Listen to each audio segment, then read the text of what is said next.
ಮ್ಯಾನ್ಮಾರ್ನಲ್ಲಿ ನಡುಗಿದ ಭೂಮಿ, ಧರೆಗುರುಳಿದ ಬೃಹತ್ ಕಟ್ಟಡಗಳು, ಬ್ಯಾಂಕಾಕ್ಗೂ ತಟ್ಟಿದ ಭೂಕಂಪನ ಎಫೆಕ್ಟ್. ನೆರವಿನ ಅಭಯ ನೀಡಿದ ಪ್ರಧಾನಿ ಮೋದಿ. ಹನಿ ಟ್ರ್ಯಾಪ್ ಯತ್ನ ಕೇಸ್ ಸಂಚಲನ. ತುಮಕೂರು ಎಸ್ಪಿಗೆ ರಾಜೇಂದ್ರ ದೂರು. ರಾಜೇಂದ್ರ ಕೊಲೆಗೆ 70 ಲಕ್ಷಕ್ಕೆ ಸುಪಾರಿಯಂತೆ. ರಾಜಣ್ಣಗೆ ಗಡ್ಡಧಾರಿಯ ಮೇಲೆಯೇ ಅನುಮಾನ ಅಂತೆ. ಬೆಂಗಳೂರಲ್ಲಿ ಬಿಜೆಪಿ ಭಿನ್ನರ ಮೀಟಿಂಗ್. ಯತ್ನಾಳ್ ಪರ ರೆಬಲ್ ಆಪ್ತರ ಬ್ಯಾಟಿಂಗ್. ಎಲ್ಲವನ್ನ ನೋಡ್ತಾ ಹೋಗೋಣ ಕರ್ನಾಟಕ ಟಾಪ್ 20ಯಲ್ಲಿ. ಮ್ಯಾನ್ಮಾರ್ನಲ್ಲಿಂದು ಎರಡೆರಡು ಬಾರಿ ಪ್ರಬಲ ಭೂಕಂಪ ಸಂಭವಿಸಿದೆ. ಮೊದಲ ಭೂಕಂಪ ಸಂಭವಿಸಿದ 15 ನಿಮಿಷದಲ್ಲಿಯೇ ಮತ್ತೊಂದು ಭಾರೀ ಭೂಕಂಪ ಸಂಭವಿಸಿದೆ. ರೆಕ್ಟರ್ ಮಾಪಕದಲ್ಲಿ ಮೊದಲ ಬಾರಿ ಭೂಕಂಪದ ತೀವ್ರತೆ 7.7ರಷ್ಟು ದಾಖಲಾಗಿದೆ. ಎರಡನೇ ಬಾರಿಗೆ 6.4ರಷ್ಟು ತೀವ್ರತೆ ದಾಖಲಾಗಿದೆ. ಮ್ಯಾನ್ಮಾರ್ನಲ್ಲಿ ಭೂಕಂಪ ಸಂಭವಿಸಿದ ಎಫೆಕ್ಟ್ ಬ್ಯಾಂಕಾಕ್ಗೂ ಕೂಡ ತಟ್ಟಿದೆ. ಬ್ಯಾಂಕಾಕ್ ಹಾಗೂ ಥೈಲ್ಯಾಂಡ್ನಲ್ಲೂ ಕೂಡ ಭೂಮಿ ಕಂಪಿಸಿದ ಅನುಭವವಾಗಿದೆ. ಕಟ್ಟಡಗಳು ಅಲುಗಾಡಿದೆ. ಕೆಲವೆಡೆ ಮುಗಿಲೆತ್ತರದ ಕಟ್ಟಡಗಳು ಧ್ವಂಸವಾದಂತಹ ದೃಶ್ಯಗಳು ಸೆರೆಯಾಗಿದೆ. ರಾಷ್ಟ್ರೀಯ ಭೂಕಂಪನ ಶಾಸ್ತ್ರ ಕೇಂದ್ರವು ಸಾಮಾಜಿಕ ಜಾಲತಾಣದಲ್ಲಿ ಭೂಕಂಪದ ತೀವ್ರತೆಯ ಬಗ್ಗೆ ಮಾಹಿತಿ ಹಂಚಿಕೊಂಡಿದೆ. ಇನ್ನು ಬ್ಯಾಂಕಾಕ್ನಲ್ಲಿ ಭೂಕಂಪನದ ಅನುಭವದ ನಂತರ ಕಟ್ಟಡದ ಮೇಲ್ಛಾವಣಿಯಿಂದ ಟ್ಯಾಂಕ್ನಿಂದ ನೀರು ಕೆಳಗೆ ಬೀಳ್ತಾ ಇರುವಂತಹ ವಿಡಿಯೋವೊಂದು ಸೋಷಿಯಲ್ ಮೀಡಿಯಾದಲ್ಲಿ ವೈರಲ್ ಆಗ್ತಿದೆ. ಜೊತೆಗೆ ಸ್ವಿಮ್ಮಿಂಗ್ ಪೂಲ್ನಲ್ಲಿರುವಂತಹ ನೀರು ಚಿಮ್ಮಿ ಹೊರಚೆಲ್ತಾ ಇದೆ. ಹೋಟೆಲ್ನಲ್ಲಿದ್ದಂತಹ ವಸ್ತುಗಳೆಲ್ಲ ಅಲುಗಾಡ್ತಾ ಇರುವಂತಹ ದೃಶ್ಯ ಕೂಡ ಸಿಕ್ಕಾಪಟ್ಟೆ ವೈರಲ್ ಆಗಿದೆ.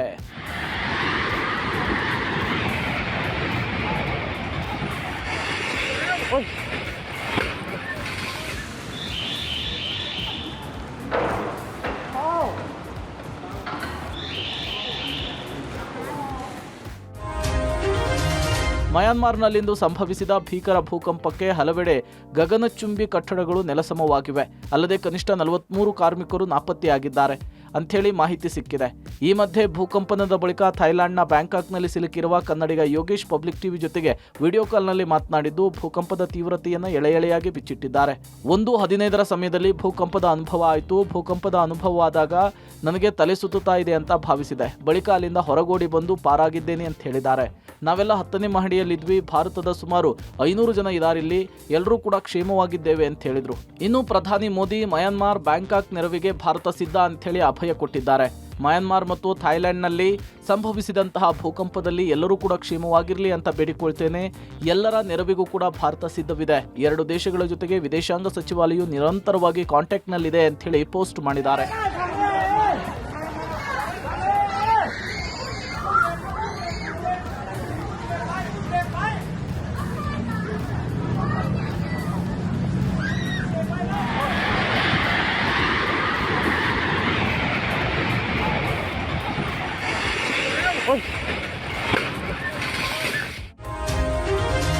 ಸಿಲಿಕಾನ್ ಸಿಟಿ ಬೆಂಗಳೂರಿನಲ್ಲೊಂದು ಭಯಾನಕ ಮರ್ಡರ್ ಆಗಿದೆ. ಹುಳಿಮಾವು ಸಮೀಪದ ದೊಡ್ಡ ಕಮ್ಮನಹಳ್ಳಿಯಲ್ಲಿ ಪಾಪಿ ಪತಿರಾಯ ಪತ್ನಿಯ ತುಂಡರಿಸಿ ಸೂಟ್ಕೇಸ್ಗೆ ತುಂಬಿದ್ದಾನೆ. 2 ವರ್ಷದ ಹಿಂದೆ ರಾಕೇಶ್ ಜೊತೆ ಗೌರಿ ವಿವಾಹವಾಗಿತ್ತು. ಇಬ್ಬರೂ ಕೂಡ ಮಹಾರಾಷ್ಟ್ರ ಮೂಲದವರು. ಕಳೆದ 1 ತಿಂಗಳ ಹಿಂದೆ ಹುಳಿಮಾವು ಪೊಲೀಸ್ ಠಾಣಾ ವ್ಯಾಪ್ತಿಯ ದೊಡ್ಡ ಕಮ್ಮನಹಳ್ಳಿಯಲ್ಲಿ ಬಾಡಿಗೆಗೆ ಬಂದಿದ್ದರು. ನಿನ್ನೆ ಸಂಜೆ ಬಾಡಿಗೆ ಮನೆಯಲ್ಲಿದ್ದ ವ್ಯಕ್ತಿಗೆ ಕರೆ ಮಾಡಿ ಹೆಂಡತಿಯನ್ನು ಕೊಲೆ ಮಾಡಿ ಸೂಟ್ಕೇಸ್ನಲ್ಲಿ ಇಟ್ಟಿರೋದಾಗಿ ಹೇಳಿದ್ದ. ಪೊಲೀಸರು ಬಂದು ಪರಿಶೀಲಿಸಿದಾಗ ಕೊಲೆಯಾಗಿರೋದು ಕನ್ಫರ್ಮ್ ಆಗಿತ್ತು. ಹೆಂಡತಿಯ ದೇಹವನ್ನು ಅರ್ಧ ಕತ್ತರಿಸಿ ಹೊಟ್ಟೆ ಭಾಗ ಕೊಯ್ದು ಸೂಟ್ಕೇಸ್ನಲ್ಲಿ ತುರುಕಿ ಟಾಯ್ಲೆಟ್ ರೂಮ್ನಲ್ಲಿ ಇಟ್ಟು ಪತಿರಾಯ ಎಸ್ಕೇಪ್ ಆಗಿದ್ದ. ಮೊನ್ನೆ ರಾತ್ರಿ ಊಟದ ಸಮಯಕ್ಕೆ ಗಂಡ ಹೆಂಡತಿ ನಡುವೆ ಗಲಾಟೆಯಾಗಿದೆ. ಈ ವೇಳೆ ಹೆಂಡತಿಯನ್ನು ಕೊಲೆ ಮಾಡಿದ್ದಾನೆ ಎನ್ನಲಾಗಿದೆ. ಆರೋಪಿಯನ್ನ ಪುಣೆಯ ಶಿವರಾಲ್ ಪೊಲೀಸರು ಬಂಧಿಸಿದ್ದಾರೆ. ಹುಳಿಮಾವು ಪೊಲೀಸರು ಪುಣೆ ರೀಚ್ ಆಗಿದ್ದು ಆರೋಪಿಯನ್ನ ಕರೆತರ್ತಾ ಇದ್ದಾರೆ. ಇನ್ನು ಮೃತದೇಹವನ್ನು ಮರಣೋತ್ತರ ಪರೀಕ್ಷೆಗೆ ಕಳಿಸಿದ್ದು ಗೌರಿ ಪೋಷಕರಿಗೆ ವಿಚಾರ ಮುಟ್ಟಿಸಿದ್ದಾರೆ. ಸದ್ಯ ಹುಳಿಮಾವು ಪೊಲೀಸ್ ಠಾಣೆಯಲ್ಲಿ ಕೊಲೆ ಪ್ರಕರಣ ದಾಖಲಾಗಿದ್ದು ತನಿಖೆ ನಡೀತಾ ಇದೆ. ಹನಿ ಟ್ರ್ಯಾಪ್ ಯತ್ನ ಆರೋಪ ಎದುರಿಸುತ್ತಿರುವ ಎಂಎಲ್ಸಿ ರಾಜೇಂದ್ರ ತುಮಕೂರು ಎಸ್ಪಿಗೆ ದೂರು ಸಲ್ಲಿಕೆ ಮಾಡಿದ್ದಾರೆ. ಆಡಿಯೋ ಸಾಕ್ಷ್ಯ ಸಮೇತ 2 ಪುಟಗಳ ದೂರು ನೀಡಿದ್ದಾರೆ. ಬಳಿಕ ಮಾತನಾಡಿ, ನನ್ನ ಕೊಲೆಗೆ 70 ಲಕ್ಷ ಸುಪಾರಿ ಕೊಡಲಾಗಿದೆ ಎಂದು ಸ್ಫೋಟಕ ಬಾಂಬ್ ಸಿಡಿಸಿದ್ದಾರೆ. ಅದರಲ್ಲಿ 5 ಲಕ್ಷ ಮುಂಗಡ ಪಾವತಿ ಮಾಡಿದ್ದಾರೆ. ಸೋಮ ಮತ್ತು ಭರತ್ ಅನ್ನೋರು ಇದ್ದಾರೆ. ನನ್ನ ವಾಹನಕ್ಕೆ ಜಿಪಿಎಸ್ ಅಳವಡಿಸಿ ಚಲನವಲನ ತಿಳಿಯಲು ಪ್ರಯತ್ನಿಸಿದ್ರು. ನನಗೆ ಹೆಚ್ಚಿನ ಭದ್ರತೆಗೆ ಮನವಿ ಮಾಡಿದ್ದೇನೆ. ಸುಪಾರಿ ಟೀಮ್ನಲ್ಲಿ 20 ಜನ ಇದ್ದಾರೆ. 14 ನಿಮಿಷದ ಆಡಿಯೋ ಇದೆ ಎನ್ನುವ ಮೂಲಕ ಸಾಕಷ್ಟು ಆರೋಪಗಳನ್ನ ಮಾಡಿದ್ದಾರೆ. ಏನು ನನ್ನ ಮೇಲೆ ಸುಪಾರಿಯನ್ನು ಕೊಟ್ಟಿದ್ದಾರೆ. ಒಂದು ಆಡಿಯೋ ಕ್ಲಿಪ್ ಏನಿದೆ, ಆ ಆಡಿಯೋ ಕ್ಲಿಪ್ಪನ್ನು ನಾನು SP ಅವ್ರಿಗೆ ಆ ಕಂಪ್ಲೇಂಟನ್ನು ಕೊಟ್ಟಿದ್ದೀನಿ. ನನ್ನ ಕಾರ್ಗೆ ಒಂದು GPS ಅನ್ನು ಫಿಕ್ಸ್ ಮಾಡಬೇಕು, ಟ್ರ್ಯಾಕ್ ಮಾಡಬೇಕು ಅಂತ ಮಾತನ್ನು ಈಗ ಆಡಿಯೋ ಕ್ಲಿಪ್ಪಲ್ಲೆಲ್ಲ ರೆಕಾರ್ಡ್ ಆಗಿರುವಂಥದ್ದು. ಅದು 70 ಲಕ್ಷಕ್ಕೆ ಸುಪಾರಿ ಕೊಡುವಂಥದ್ದು. ಅದರಲ್ಲಿ 5 ಲಕ್ಷ ಅಡ್ವಾನ್ಸ್ ಬರುತ್ತೆ. ಸೋಮ ಮತ್ತು ಭರತ್ ಅನ್ನೋರ್ದು ಒಂದು 2 ಹೆಸರು ಜಾಸ್ತಿ ಆ ಒಂದು ಆಡಿಯೋ ಕ್ಲಿಪ್ಪಲ್ಲಿ ಬರೋವಂಥದ್ದು.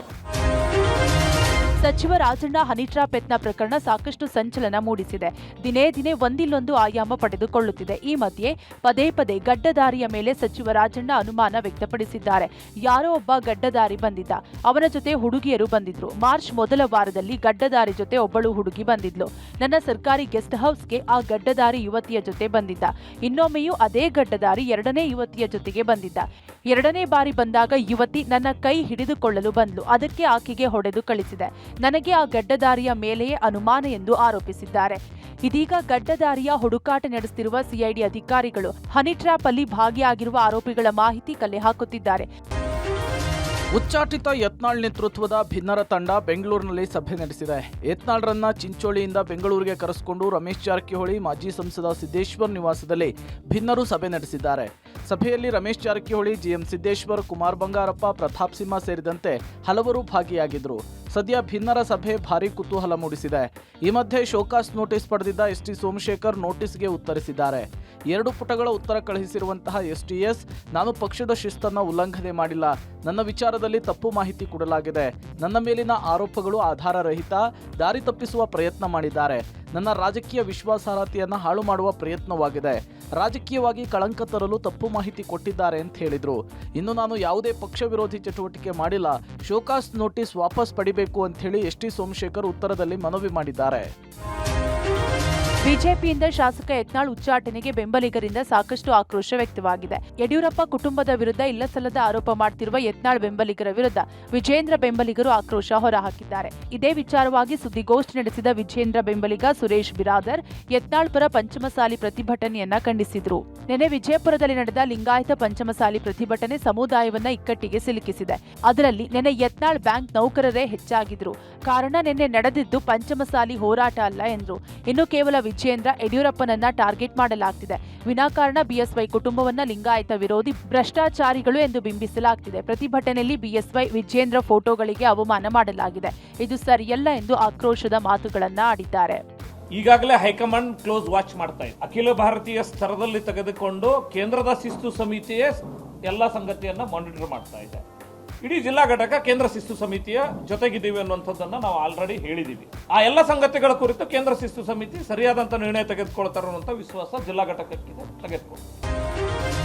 ರೆಬಲ್ ಶಾಸಕ ಯತ್ನಾಳ್ ಉಚ್ಚಾಟನೆಯಿಂದ ಪಕ್ಷದಲ್ಲಿ ಆಂತರಿಕ ಚರ್ಚೆ ಮುಂದುವರೆದಿದೆ. ಈ ಬೆನ್ನಲ್ಲೇ ಬಿಜೆಪಿಯಿಂದ ಯತ್ನಾಳ್ ಉಚ್ಚಾಟನೆ ತೀವ್ರ ನೋವನ್ನು ತಂದಿದೆ ಅಂತ ಹೇಳಿ ಶಾಸಕ ಮಹೇಶ್ ಕುಮಠಳ್ಳಿ ಹೇಳಿದ್ದಾರೆ. ಮರುಪರಿಶೀಲನೆಗೆ ಹೈಕಮಾಂಡ್ಗೆ ಮೌಖಿಕವಾಗಿ ಆಗ್ರಹಿಸುತ್ತೇವೆ. ಯತ್ನಾಳ್ ರಕ್ತದಲ್ಲಿ ಬಿಜೆಪಿಯ ತತ್ವ ಸಿದ್ಧಾಂತಗಳು ಹರಿದಾಡ್ತಾ ಇದೆ. ಯತ್ನಾಳ್ ಉಚ್ಚಾಟನೆ ಪಕ್ಷಕ್ಕೆ ಹಿನ್ನಡೆ ಆಗದಿರಲಿ. ಯತ್ನಾಳ್ ಉಚ್ಚಾಟನೆ ಗಂಡ ಹೆಂಡತಿ ಜಗಳದ ಮಧ್ಯೆ ಕೂಸು ಬಡವಾಯಿತು ಎಂಬಂತಾಗಿದೆ ಅಂತ ಹೇಳಿದ್ದಾರೆ. ಇನ್ನು ವಿಪಕ್ಷ ನಾಯಕ ಆರ್ ಅಶೋಕ್ ಮಾತನಾಡಿ, ಪಕ್ಷ ನಮ್ಮ ತಾಯಿ ಇದ್ದ ಹಾಗೆ, ಪಕ್ಷದ ವಿರುದ್ಧ ಯಾರೂ ಕೂಡ ಹೇಳಿಕೆ ಕೊಡಬಾರ್ದು. ಕೇಂದ್ರದ ನಾಯಕರು ಎಲ್ಲನೂ ಕೂಡ ಗಮನಿಸ್ತಾ ಇರ್ತಾರೆ ಅಂತ ಹೇಳಿದ್ರು. ಉಚ್ಚಾಟನೆ ಮಾಡಿದ್ದು ಕೂಡ ನಮಗೆ ನೋವು ತರಿಸಿದೆ. ಹಿಂದುತ್ವ ಅನ್ನುವಂಥದ್ದೇನು ಒಂದು ಅವರಲ್ಲಿ ಮಾತಾಡೋದಲ್ಲ, ಅದು ಕೂಡ ಒಂದು ಸ್ವಲ್ಪ ಪರ್ಸೆಂಟೇಜ್ ಅಭಿಮಾನಿಗಳು ಇರೋದ್ರಿಂದ ಅದನ್ನ ಮತ್ತೊಮ್ಮೆ ಮರುಪರಿಶೀಲನೆ ಮಾಡಬೇಕು ಅನ್ನುವಂಥ ಒಟ್ಟಿನಲ್ಲಿ ನಮ್ಮಲ್ಲೇ ಗಂಡ ಹೆಂಡತಿ ಜಗಳ ಕೂಸು ಬಡವಾಯಿತು ಅಂತಾರಲ್ಲ, ಅದಕ್ಕೆ ಅವಕಾಶ ಕೊಡದೆ ಅದನ್ನ ಮತ್ತೊಮ್ಮೆ ಮರುಪರಿಶೀಲನೆ ಮಾಡಿ ಯತ್ನಾಳಲ್ಲಿ ಬ್ಲಡ್ನಲ್ಲಿ ಅವರ ಆಚಾರ ವಿಚಾರದಲ್ಲಿ ಬಿಜೆಪಿ ತತ್ವ ಸಿದ್ಧಾಂತಗಳನ್ನು ಕಾಣಿಸುತ್ತೆ.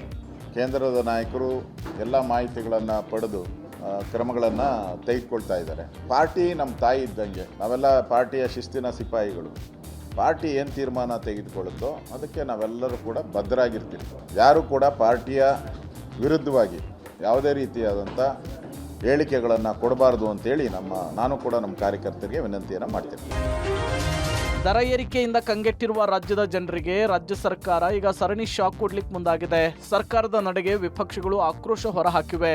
ಆರ್ ಅಶೋಕ್ ಮಾತನಾಡಿ, ಸಿದ್ದರಾಮಯ್ಯ ಬಂದ ಮೇಲೆ 9 ರೂಪಾಯಿ ಏರಿಕೆ ಆಗಿದೆ. ಇದು ಕಾಂಗ್ರೆಸ್ ಮನೆಹಾಳ ಕೆಲಸ. I love you Nandini, I love you Nandini ಅಂಥೇಳಿ ಜಾಹೀರಾತನ್ನು ಕೊಡ್ತಾ ಇದ್ರು. ಈಗ ಐ ಹೇಟ್ ನಂದಿನಿ ಅಂಥೇಳಿ ಜಾಹೀರಾತು ಕೊಡಬೇಕು ಅಂತ ಹೇಳಿದ್ರು. ಇನ್ನು ಕಾಕಾ ಪಾಟೀಲ್ಗೂ ಫ್ರೀ, ಮಹದೇವಪ್ಪನ್ಗೂ ಫ್ರೀ, ನಿನ್ನ ಹೆಂಡ್ತಿಗೂ ಫ್ರೀ, ನನ್ನ ಹೆಂಡ್ತಿಗೂ ಫ್ರೀ ಅಂತಿದ್ರು. ಈಗ ನಿನ್ನ ಹೆಂಡ್ತಿಗೂ ಟ್ಯಾಕ್ಸು, ನನ್ನ ಹೆಂಡ್ತಿಗೂ ಟ್ಯಾಕ್ಸು ಅನ್ನಬೇಕು ಅಂಥೇಳಿ ವ್ಯಂಗ್ಯವಾಡಿದ್ರು. ಇತ್ತ ಛಲವಾದಿ ನಾರಾಯಣಸ್ವಾಮಿ ಕೂಡ ಕಾಂಗ್ರೆಸ್ ಅಧಿಕಾರಕ್ಕೆ ಬಂದು 2 ವರ್ಷದಲ್ಲಿ ಅಧಿಕಾರಕ್ಕೆ ಬಂದ ತಕ್ಷಣ ಪೆಟ್ರೋಲ್, ಡೀಸೆಲ್, ಹಾಲು, ವಿದ್ಯುತ್ ಸೇರಿದಂತೆ ಎಲ್ಲ ವಸ್ತುಗಳ ದರ ಏರಿಕೆಯಾಗಿದೆ ಅಂತ ಹೇಳಿ ಗುಡುಗಿದ್ರು. 20 ತಿಂಗಳಲ್ಲಿ ಒಟ್ಟು 9 ರೂಪಾಯಿ ಏರಿಕೆ. ಈ ಮನೆ ಆಳಕ ಕಾಂಗ್ರೆಸ್ ಅವರು ಮೊದಲು ಏರಿಕೆ ಮಾಡಿದಾಗ ಏನು ಹೇಳಿದ್ರು, ರೈತರ ಸಂಕಷ್ಟ ನೋಡೋಕ್ಕಾಗಲ್ಲ, ಕಣ್ಣೀರು ಬರ್ತೈತೆ ಅಂದರು. ದುಡ್ಡೆಲ್ಲ ಎಲ್ಲಿಗೋಯ್ತು? ಇವ್ರ ಜೋಬ್ಗೆ ಹೊರಟೋಯ್ತು. ರೈತರಿಗೆ ಎಲ್ಲಿ ದುಡ್ಡು ಕೊಟ್ಟರು ಅವರು? ಒಂದು ನಯಾ ಪೈಸನೂ ರೈತರು ಕೊಡಲಿಲ್ಲ. ರಾಜ್ಯದ ಜನತೆಗೆ ರಾಜ್ಯ ಸರ್ಕಾರ ಮತ್ತೊಂದು ಹೊಡೆತ ನೀಡಿದೆ. ಇದೇ ವಿಚಾರವಾಗಿ ಟ್ವೀಟ್ ಮೂಲಕ ಕೇಂದ್ರ ಸಚಿವ ಎಚ್.ಡಿ. ಕುಮಾರಸ್ವಾಮಿ ಕಿಡಿಕಾರಿದ್ದಾರೆ. ಕಾಂಗ್ರೆಸ್ ಸರ್ಕಾರವನ್ನ ಈಸ್ಟ್ ಇಂಡಿಯಾ ಕಾಂಗ್ರೆಸ್ ಎಂದು ವಾಗ್ದಾಳಿ ನಡೆಸಿದ್ದಾರೆ. ಕುಮಾರಸ್ವಾಮಿ ಹೇಳಿಕೆಗೆ ತಿರುಗೇಟು ನೀಡಿರುವ ಡಿಸಿಎಂ ಡಿಕೆಶಿ, ಕುಮಾರಸ್ವಾಮಿ ಏನಾದರೂ ಹೇಳಲಿ, ರೈತರು ಬದುಕಬೇಕಲ್ಲ, ಅವರು ಜಿಎಸ್ಟಿ, ಮೇವು ಬೆಲೆ ಇಳಿಕೆ ಮಾಡೋಕೆ ಹೇಳಿ, ಪೆಟ್ರೋಲ್ ಡೀಸೆಲ್ ಬೆಲೆ ಇಳಿಕೆ ಮಾಡೋಕೆ ಹೇಳಿ ಎಂದ್ರು. ಬೆಲೆ ಏರಿಕೆಯ ಹಣ ಸರ್ಕಾರಕ್ಕೆ ಬರಲ್ಲ, ಅದು ನೇರವಾಗಿ ರೈತರಿಗೆ ಹೋಗುತ್ತೆ. ಗೊತ್ತಿಲ್ಲ ಅಂದ್ರೆ ಹಾಲಿನ ಸಹಕಾರ ವ್ಯವಸ್ಥೆ ಬಗ್ಗೆ ಅವರ ಅಣ್ಣನನ್ನ ಕೇಳೋಕೆ ಹೇಳಿ ಎಂದು ತಿರುಗೇಟು ನೀಡಿದ್ದಾರೆ. ಕುಮಾರಸ್ವಾಮಿ ಏನಾರು ಹೇಳಿ, ಇನ್ನೊಬ್ರು ಏನ ಹೇಳಿ, ರೈತರು ಬದುಕಬೇಕಲ್ಲ. ಕುಮಾರಸ್ವಾಮಿ ಹೇಳ್ಬಿಟ್ಟು ಫೀಡಿನ ಬೆಲೆ ಕಡಿಮೆ ಮಾಡಿಸ್ಲಿ, GST ಕಡಿಮೆ ಮಾಡಿಸ್ಲಿ, ಟ್ಯಾಕ್ಸ್ ಕಡಿಮೆ ಮಾಡಿಸ್ಲಿ, ಪೆಟ್ರೋಲ್ ಡೀಸೆಲ್ ಬೆಲೆ ಕಡಿಮೆ ಮಾಡಿಸ್ಲಿ, ಫೀಡ್ ಬೆಲೆನೂ ಕಡಿಮೆ ಆಯ್ತದೆ. ರೈತ ಬದುಕಬೇಕಲ್ಲ. ಅಲ್ಲ ಸರ್, ಬೆಲೆ ಏರಿಕೆ ಆಗುತ್ತೆ, ಆ ದುಡ್ಡು ರೈತರಿಗೆ ಹೋಗಲ್ಲ, ಸರ್ಕಾರ ಯಾರು ಹೇಳಿ, ಯಾವ ಸರ್ಕಾರ? ಅವ್ರಿಗೆ ಕುಮಾರಸ್ವಾಮಿಗೆ ಹಂಗಾರೆ ಈ ಹಾಲಿನ ವ್ಯವಸ್ಥೆ ಇದೇ ಗೊತ್ತಿಲ್ಲ. ಅವ್ರ ಅಣ್ಣನ ಕೇಳಿ ನೋಡಿ, ಗೊತ್ತಾಗ್ತದೆ. ಹಾಲಿನ ದರ ಏರಿಕೆಯನ್ನ ಕಾಂಗ್ರೆಸ್ ಸಮರ್ಥನೆ ಮಾಡಿಕೊಂಡಿದೆ.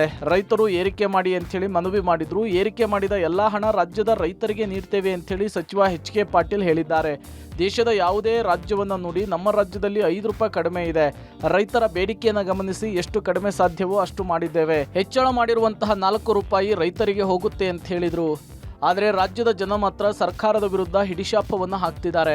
ಹಲವು ದರ ಏರಿಕೆಯಿಂದ ಕಂಗೆಟ್ಟಿರುವಂತಹ ನಮಗೆ ಇದೊಂದು ದೊಡ್ಡ ಹೊರೆ ಅಂಥೇಳಿ ಸರ್ಕಾರದ ವಿರುದ್ಧ ಆಕ್ರೋಶವನ್ನು ಹೊರಹಾಕಿದ್ದಾರೆ. ಯಾವುದೇ ರಾಜ್ಯ ತೆಗೆದುಕೊಳ್ಳಿ, ನಮ್ಮ ರಾಜ್ಯ ಇನ್ನೂ 5 ರೂಪಾಯಿ ಕಡಿಮೆನೇ ಇದೆ. ರೈತರ ಬೇಡಿಕೆ, ರೈತರ ಒತ್ತಾಯವನ್ನು ಸಹಿತ ಗಮನದಲ್ಲಿಟ್ಟುಕೊಂಡು ಹಾಲಿನ ದರವನ್ನು 4 ರೂಪಾಯಿಯನ್ನು ಮಾಡಲಾಗಿದೆ. ಬಂಡೀಪುರದಲ್ಲಿ ರಾತ್ರಿ ವೇಳೆ ವಾಹನ ಸಂಚಾರಕ್ಕೆ ಪ್ರಿಯಾಂಕಾ ವಾದ್ರಾ ಪತ್ರ ಬರೆದ ವಿಚಾರ ಸಾಕಷ್ಟು ಚರ್ಚೆಗ್ರಾಸವಾಗಿದೆ. ಇದೇ ವಿಚಾರವಾಗಿ ಡಿಸಿಎಂ ಡಿಕೆಶಿ ರಿಯಾಕ್ಟ್ ಮಾಡಿದ್ದು, ನಾವು ನೋಡಿ ಪರಿಶೀಲನೆ ಮಾಡ್ತೀವಿ, ಬಳಿಕ ಚರ್ಚೆ ಮಾಡಿ ಮುಂದಿನ ತೀರ್ಮಾನ ತೆಗೆದುಕೊಳ್ತೀವಿ ಅಂತ ಹೇಳಿದ್ರು. ಇತ್ತ ಅರಣ್ಯ ಸಚಿವ ಈಶ್ವರ್ ಖಂಡ್ರೆ ಕೂಡ ಪ್ರಿಯಾಂಕಾ ವಾದ್ರಾ ಅವರ ಪತ್ರ ನಮಗಿನ್ನೂ ತಲುಪಿಲ್ಲ, ಬಂಡೀಪುರ ರಾತ್ರಿ ಸಂಚಾರ ಸೂಕ್ಷ್ಮವಾದ ವಿಚಾರ, ಕಾನೂನು ತಜ್ಞರ ಸಲಹೆ ಪಡೆದು ಸಿಎಂ ಜೊತೆಗೆ ಚರ್ಚೆ ಮಾಡಬೇಕು ಅಂತ ಹೇಳಿದ್ದಾರೆ. ಪ್ರಿಯಾಂಕಾ ಗಾಂಧಿ ಅವರು ಮತ್ತೆ ಪತ್ರ ಬರೆದಿದ್ದಾರೆ ಅನ್ನುವಂಥ ಸಿಎಂಗೆ. ನಾವು ಕೂಡ ಲಾಸ್ಟ್ ಟೈಮು ಹೌದಪ್ಪ, ನಾವು ನೋಡ್ತೀವಿ, ಪರಿಶೀಲನೆ ಮಾಡ್ತೀವಿ, ಚರ್ಚೆ ಮಾಡ್ತೀವಿ, ಆಮೇಲೆ ಮಾತಾಡ್ತೀವಿ.